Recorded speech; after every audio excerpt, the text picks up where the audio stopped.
नमस्कार मंडळी, तुमचं स्वागत आहे माझ्या यूट्यूब चॅनेलवरती।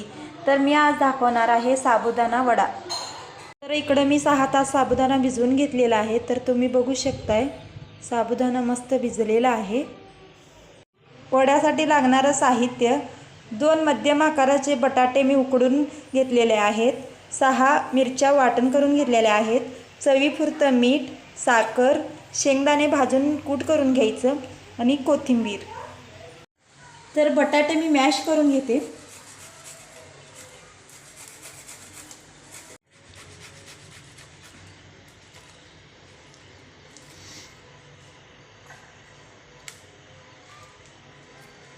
मॅश करून झालेले आहेत। त्यात टाकूया मिरची बारीक करून घेतलेले, कोथिंबीर ऑप्शनल आहे, तुमच्या इकडे उपवासाला वापरत असलं तर तुम्ही टाकू शकताय, मीठ, साखर, हे शेंगदाण्याचं कूट। हे 5 मिनिट आपण मळून घेऊयात।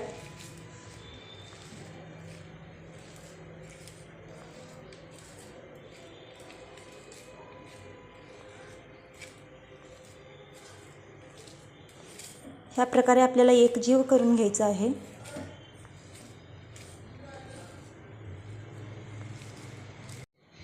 ह्या प्रकारे आपलं मळून झालेलं आहे।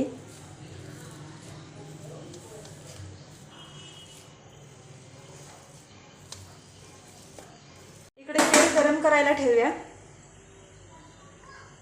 तेल गरम होतंय तोपर्यंत आपल्याला वडे करून घ्यायचे आहेत। मी शेंगदाण्याचं तेल वापरत आहे।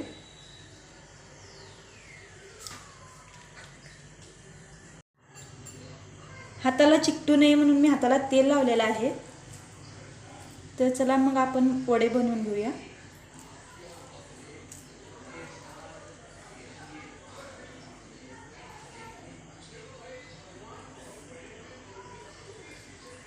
ह्या प्रकारे आपल्याला वडे बनवून घ्यायचे आहेत।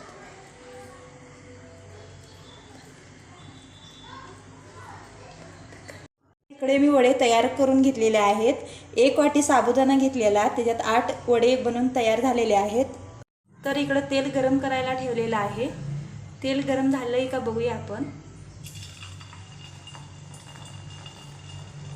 तर आपलं तेल गरम झालेलं आहे। चला तर मग याच्यात वडे सोडूयात।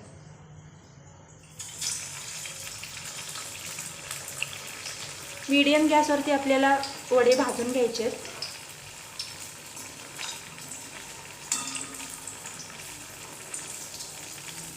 एक एक करून आपल्याला वडे सोडायचे।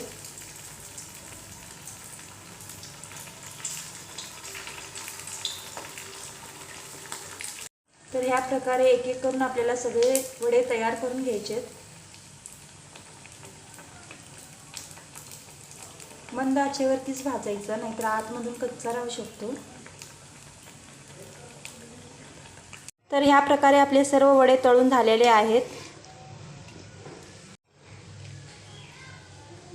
साबुदाण्याची खिचडी खाऊन खाऊन कंटाळा आला असेल तर ह्या प्रकारे तुम्ही वडे बनवून खाऊ शकता, दही सोबत किंवा शेंगदाण्याच्या चटणी सोबत।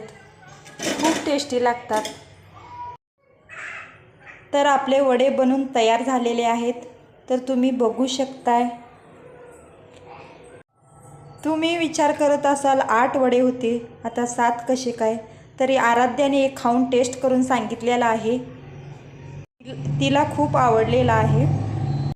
तर तुम्ही बघू शकताय कसे क्रिस्पी क्रिस्पी झालेले आहेत।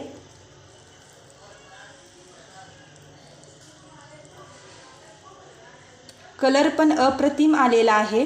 तुम्ही पण नक्की ट्राय करून बघा आणि व्हिडिओ आवडल्यास लाईक करा, शेअर करा, कमेंट करा आणि सबस्क्राईब करा।